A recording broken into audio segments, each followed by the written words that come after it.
This article is, in a sense, a starting point for a potential paper. It's on the question of whether fulfilled prophecy could be used as a form of apologetics. Certainly, Jesus used the fulfillment of prophecy when talking to his disciples, and when he mentioned to the people of Israel at his time that he was surprised they had not spotted that he was the Messiah because he fulfilled the prophecies. And he held the lawyers, the scribes, and the Pharisees to account because they had the keys to knowledge, and yet they had not seen that through his miracles and the fulfillment of his prophecies that he was indeed the coming Messiah.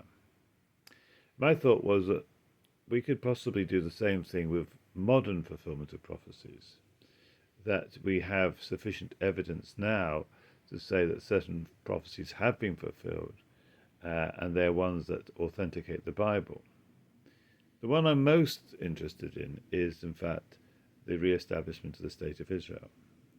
Because the re-establishment of the State of Israel was something that seems to be a feature of the prophets.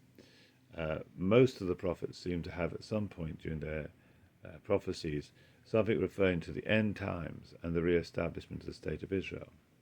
And Paul certainly has that in mind when in Romans 11 he talks about the re-establishment of Israel. Jesus also implies this, by the way, when he says in Luke chapter 21, verse 24, that Jerusalem will be trodden down until the times of the Gentiles are fulfilled, thus saying that there will be a time when Jerusalem will be restored to Israel.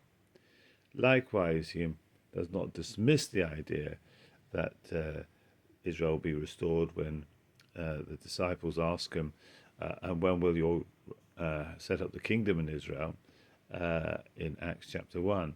He just says that's not the time for it. But there will be a time when Israel will be restored. And I think that God has set things about that Israel is meant to be a sign to the nations, that both that he exists, but also that he's about to return.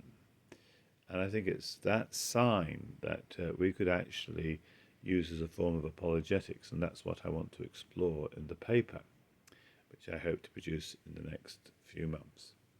Well, thank you for listening.